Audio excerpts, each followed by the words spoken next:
少有人走的路中说，解决人生问题的首要方案就是自律。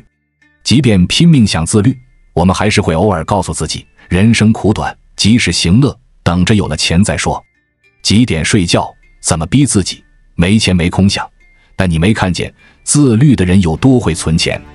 真正改变生活的自律都是从存钱开始的。一、存钱是为了拥有生活的底气，每年买衣服不超过100元，日用品基本不花钱，交通费全靠领券，工资90%都能存下来。大学没毕业就买下人生首套房，32岁就攒下南京2套房。这并不是小说中的故事情节，而是豆瓣知名的女抠神王神爱的真实人生。按她自己的话说，抠已经刻进了她的骨髓。尽管王神爱知道抠门并不能让她发家致富，但在她的内心深处，存钱已成为她的一种行为方式，一种对抗生活的底气。而这一切来自她那极度缺乏爱和安全感的童年。在王神爱很小的时候，妈妈给钱永远是扔在地上要她捡，然后告诉她，钱是特别难挣的，每一分钱都不应该被浪费掉。印象中，爸妈每次吵架，妈妈回娘家，爸爸就会把她丢到同事或领导家。她在领导家吃饭只敢吃面前的菜，白天不敢上厕所，只好硬憋着，憋到半夜偷去。为了讨好别人，她在饭桌上模仿爸妈吵架的场景来逗领导开心。小时候的王神爱住在平房小院里另外搭的一间小屋子中，很长一段时间他都觉得自己生活在纸盒子里，风一吹就倒了。也许是穷怕了，也许是太没有安全感了，他早就养成拼命存钱的习惯。大学还未毕业的他，利用勤工俭学的收入以及从小学开始攒下来的钱，在附近小城买下人生中的第1套房。在我们进一步探索之前，别忘了关注才知道并点击小铃铛，我们将继续揭示更多关于金钱的真相，祝你迅速实现财务自由。在节目《和陌生人说话：抠神正传》中，王神爱坦言，房子就是他的安全感，有了房子就有了退路，而那些存下来的钱就是他的救生艇，意味着他可以不用再像小时候那样小心翼翼讨别人欢心。童年的颠沛，爱的缺失，何处是家的恐惧，这样的生活无疑是不幸的，但他却用存下来的每一分钱来对抗这份记忆，来扼住命运的咽喉。正如他在视频结尾说的那样，生活想要摧毁我是没有那么容易的。是啊，有了存款，我们自然就有了对抗命运的底气，也有了好好生活的勇气。就像电影《寄生虫》中的那句台词，钱就是熨斗，能把一切褶皱熨平了。在这个不确定的世界里，你的存款就是你的底气，是你抵御风险和掌控生活的能力。因为成年人的安全感都是钱给的。2、想要的生活不光靠挣。常听人说风凉话，许多穷人就是不努力，他们宁可等国家救助，也不肯去工厂打工。只要肯打工，怎么可能挣不到钱呢？努力挣钱的人多了，不是每个都享福。拼命跑单到汗流浃背的外卖小哥，凌晨赶着出早点摊的小贩，风吹日晒爬着脚手架的农民工，谁不辛苦？说因为不努力，办公室加班996的白领，流水线上的工人，没人答应。吃苦的确没错，只是吃了赚钱的苦，你还得懂得攒钱，否则任你再拼，忙得连轴转，日子还是很难，只能一边哭惨一边接着承担。稀缺里描述印度贫民窟的小贩摆个路边摊，只有一张毯子，卖着蔬菜、水果、鲜花，日复一日。他们清晨就起来，早上先跟银行借1000卢比买货，当天卖完能挣100卢比左右，还得有一半还利息。剩下50卢比，除了日常开销，再买杯茶，买点零食，孩子的糖果也就花掉了。无奈的确有，但如果小贩没花剩下的钱，每天只攒5卢比，200天后，他们就不用再借任何钱，一天省50利息，2天省100，脱贫指日可待。我们中的绝大多数，除了少数富有的，都得先过苦日子，而一手进一手出是没有头的。想要尝到甜头，得靠钱买，长久不断的甜得慢慢攒。当你攒下的多了，日子也就明朗了。否则想尽办法也无济于事。3缺1次钱，你就懂了。那你现在钱带够了吗？这边要用一大笔钱，估计还有900元肯定是不够的。我15号发工资，你发工资的钱全用来看病是吗？我还没发，还没拿到，15号发。这是纪录片《急诊室的故事》中的一幕场景，看得人心酸无比。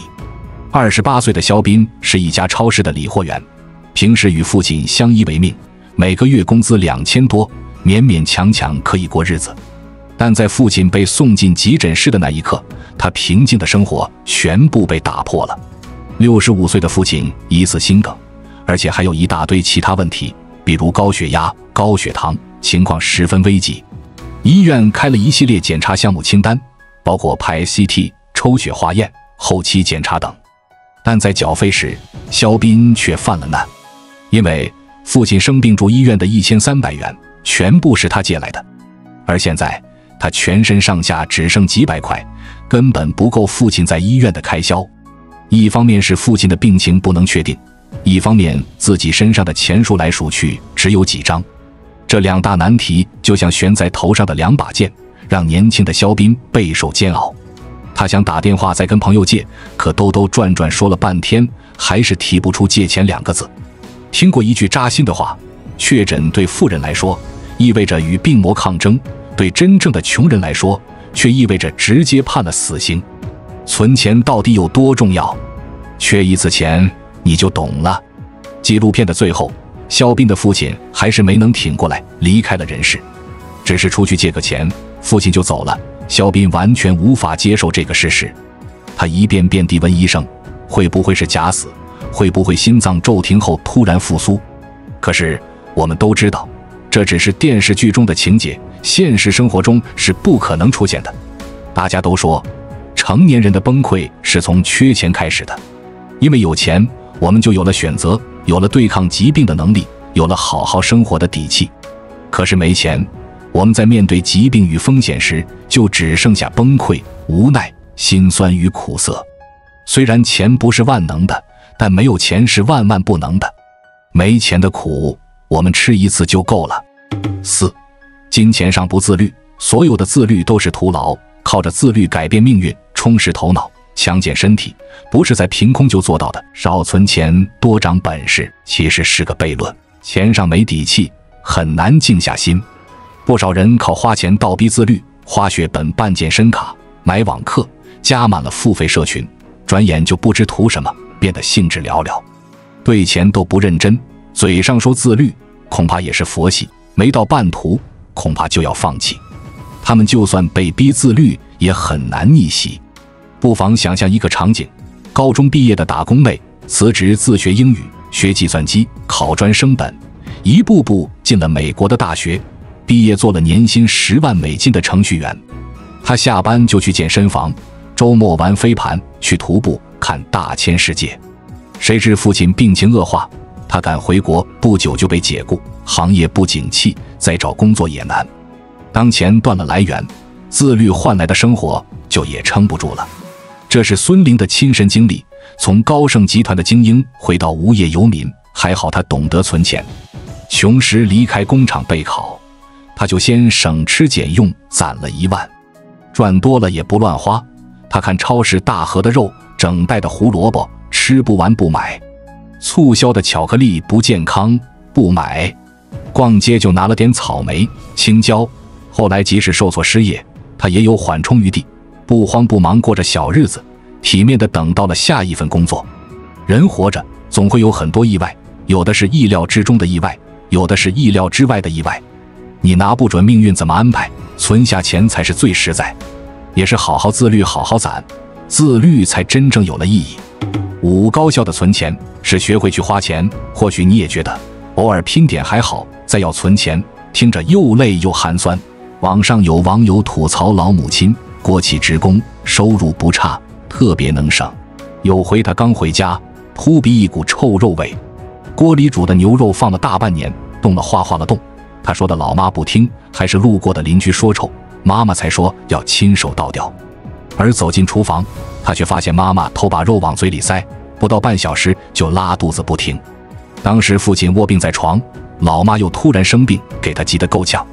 省下了钱，赔了生活，不如不省。也不怪有理财公司写文案，懂得父母催你存钱的好意，但更懂得自己光是活下来就已用尽全力。真正会存钱，不需多用力。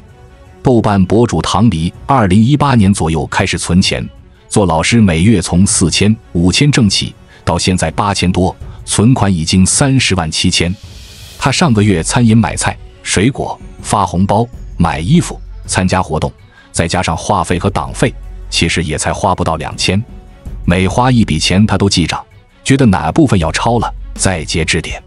靠着每天走路1万多步代替健身房，他省下了办卡的钱。手机、电脑这类比较爱惜，因为没什么损耗，也不用换太勤。心里有数，他更可以花钱买小说，放心找地方旅行，什么也不耽误。余下的钱还能存个定期，他过得美滋滋的。学会存钱，不是让你不花钱，而是怕你不会花钱。蒙着眼睛花钱，想要就拿，花钱如流水，永远是超支状态。慢慢试着记账，清晰每分钱的分配，定期回头看，只花想花的，舍掉不值的，自然有了安排。心里有杆秤，不用剁手，不必谁来骂醒，更不会委屈。看着到钱越来越多，你就有了成就感。6存钱有数量，生活才能有质量。生活总有时陷入窘境，和期待渐行渐远。赚到的钱存下来，就算做着不爱的事情，也能随时大方走人。听过最夸张的是日本大叔坂口，想过清闲日子的他，50岁就辞职回家，有房有钱没贷款。他领着平均工资，省到极致，一件 T 恤穿了近20年。买菜是用多少买多少，冰箱常年空空的。手机是07年的诺基亚，只要能用就不换。他每年攒330万日元，30多年攒了1亿日元，足够养活后半生。这种魄力不必模仿，忍30年更不是所有人的理想。但蒸蒸日上的生活，普普通通的愿望，也都是存钱实现的。有名抖音博主曾发视频，我们那时候到月底为了攒钱推掉一些社交活动，人家就劝钱是赚来的，不是攒来的，别信那些人现在没一个比我们过得好的。刚工作时他1月7000，老公1月1万，规划得明明白白。工资拿到手，先强制在银行存5000定期，防止在手里乱花。剩下有4000是五险一金，衣食住行、水电煤气这些日常开销留5000，再单设个账户放3000，培训学习、旅游、份子钱、生病花钱都从这里出。每年下来定期6万，加上余下的钱能存7、8万块。5年下来，他们攒出了创业的第一桶金，在北京扎稳了脚跟。任何的逆袭，任何的改变，都需要点本钱，无论多少都得自己攒。7存钱能治愈一切矫情。网上有个问题，你什么时候突然意识到自己该存钱了？其中有个匿名网友的回答是这样的：前几年他正在公司上班，突然接到父亲的电话，电话的另一头，父亲用很低的语气问他在忙什么。他说在上班，然后问是不是有什么事儿，但父亲支支吾吾了半天，就是不肯说出来。他急了，问到底出了什么事。父亲这才说出实情，说自己在工地上伤了眼，现在正在医院准备去手术，钱不够，还差3万块钱。当时的他听到这些，心里五味杂陈，想了想，存下来的钱也就只有2万，但他不能说没有，于是跟父亲说：“你等我10分钟，我给你转过去。”挂完电话后，他急忙找同事借，找领导借，厚着脸皮借了一圈后，终于凑齐了3万，给父亲转了过去。虽然这件事已经告一段落，父亲也已健康出院，但每次想到当时借钱时的场景，他就暗暗下定决心，一定要尽可能的存钱。是啊，一分钱难倒英雄汉。人只有在缺钱的时候，才能更深切地体会到生活到底有多无奈，疾病到底有多无情，而世界到底有多残忍。如果你有存款，当亲人突然重病，躺在 ICU 需要拿钱换命的时候，你不会束手无策，只能听天由命。如果你有存款，当失业的时候，你不会为了孩子的学费、每月的房贷、车车贷而忧心忡忡。如果你有存款，当需要完成人生大事，准备娶妻生子的时候，你不会再伸手向年迈的父母要钱。以前总觉得生活这么累，总该好好犒劳一下自己吧，于是毫无顾忌地刷着信用卡去嗨，去吃大餐，去疯狂网购。可吃过没钱的苦后，才明白存钱才是好好生活的底气，是成年人最顶级的自律。富兰克林讲过一句话，很值得思考。他说，2个口袋空的人腰挺不直，为什么呢？因为会求人。这也是我们为什么要努力存钱的原因所在，就是不想因为没钱而轻易地向生活妥协和低头。今天总结了20个存钱方法，送给想存钱的每一个你们。130天倒数法，每月第1天存30元，第2天存29元，依次递减，30号存1元。1年有12月，每月都这样坚持不懈的努力，1年可以存5580元。这适合青少年儿童、学生党、小白人群。365存钱法，根据1年有365天制成，自己在纸片上写上1至365天，第1天存1元，第2天存2元，以此类推，到365天正好是1年365元。不论你从哪一天开始，必须循环不重复，必须存够365次，坚持1年可以存66795元。这种方法适合高级白领、高收入群体。10%强制储蓄法，每个月工资一到账，立即存上工资10%，存钱比例可以根据日常支出情况设立增减，目的是无痛存钱。先培养自己习惯，要持之以恒，适合工薪阶层人士。4. 逢年过节法，也称有特殊意义仪式感存钱法，如生日给自己送一笔存款，如收红包可以存50%的金额，年终奖可存70%金额，这些钱存起来都代表有意义，能够坚持下去，都是很愿意延迟满足的人。明年这个时候是不是有双重收获，甚至3重收获呢？5. 梦想倒逼存钱法，父母每年意外险、100万医疗保险费用到了，我今年首次用这个目标倒逼自己存钱，我把这些钱分到每月应该推多少钱存储下，心中有目标，存下这些钱也不难。6. 滚雪球存钱法，每年固定拿出一笔钱，如存1年、3年，让它在账户里自动复利计算，就像滚雪球，越滚越大，适合一定经济收入人群。7. 阶梯法，将金额分成若干小份，由低到高依次存入不同日期，如20万可分成3份，4万、6万、10万，存期设为1年、2年、3年，当第一笔钱到期再转成3年，第二笔到期也是如此，这样2年后20万就有3份都是3年。8. 333存钱法，每月收入分成3份，开支1份，1份储蓄，1份投资理财，比例自己设置，一定要先存钱后消费，适合任何人。9. 存零法，每天晚上回家把身上的100元整数信之外所有零头存起来，比如你身上只有130元，就存30元，只能整数，适合现金族人群。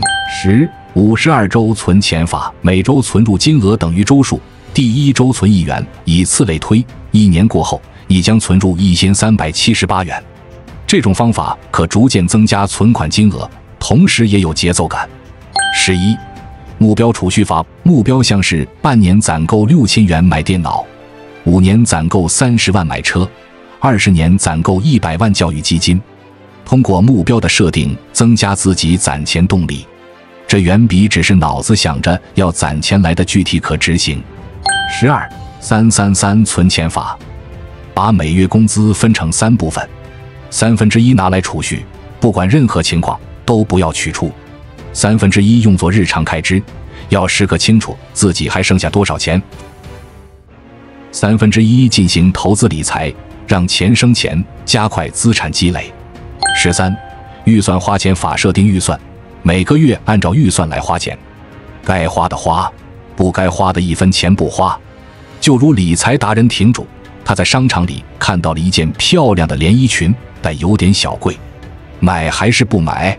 在各种纠结的时候，他他掏出自己的预算账本，一看自己今年还没买过什么衣服，还有很多预算，于是决定买了。而事实证明买对，这件衣服质量不错，穿起来得体有气质，让他更有自信来面对职场和生活。那同样的做法，如果你今年买衣服的预算超了，就果断不买。1491法则，存钱法。91法则指的是类似以下做法：每个月开支最多不超过收入的 90%，10% 的收入强制储蓄起来。如果333法则暂时做不到，可以先尝试这种方式。当然，比例可以根据自己实际情况来调整，如 80% 用来消费， 20% 用来储蓄，这样都是可以的。15房租存钱法。假设自己要去某个地方旅居，要在那地方租房住，需要一大笔房租，所以从现在开始，咱们每个月要存一笔房租到自己的账户上，每个月攒个1000块，一年也有12000块。16总量限制法指的是事先规定好自己的东西每样只能有几件，等这几件东西坏了，你才能再去买来补上，而且数量还是要保持跟原来的一样。比如按照春夏冬3季来配置衣服，每个季节只要8套衣服，3套日常职业装，3套休闲装，1套重大场合正式服装，1套运动装。通过这样保证自己每一件衣服都会去穿，而不是把它们压到箱底。17等价换算法。富足人生，要钱还是要命？一书中提到一种方法，等价换算。假设你一天能赚150元，而你要去买一双300元的鞋子，这时候你要问自己，这双鞋子值得我用2天的生命去换吗？如果不值，那就不要买。如果你觉得值，穿上这双鞋子可以让你更好更自信跟客户谈合作，谈下合作有更多的收入，那么这双鞋就值得买。18花钱自省法。想要买一件东西之前，先问问自己这3个问题： 1家里有类似的吗？有，那就不买。2这件东西我真的需要吗？只是很喜欢，那就不买。3这件东西使用频率高吗？只是需要用到1-2次，那就不买。1912存单法。12存单法的具体操作就是每个月固定的日期，比如每个月的15号，将一部分工资存入银行，比如2500元，存为定期1年。这样1年过后，就有12笔1年期的定期存款。从第2年起，每个月都会有一笔定期的存款到期。如果到期的存款暂时不用，可以新加上 50% 的工资，继续做定期。这样既能保证手头上有活钱用，又能享受到定期存款的利息。20给自己定一个清晰可实现的目标，比如2年存够10万，这样每年就需要存5万，而每个月就需要存4000左右。把目标量化，这样你就可以清晰地知道你每年、每个月甚至每天需要存多少。当然，我们制定的目标一定是结合自身实际情况，是能够最终实现的。最后还是想说，在这个人世间生活，我们不用很有钱，但真的不能很缺钱。同样的，我们也不要假装不爱钱，因为生活总有让你哭的时候。你今天存下的每一笔钱，都是为自己和家人的未来而努力。人的一生，你想拥有多少的美好，就需要多少的未雨绸缪。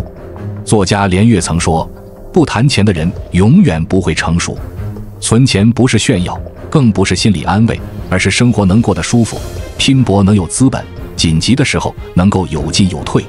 想要的东西，想过的日子，甚至只是安全感，只能靠自律给自己。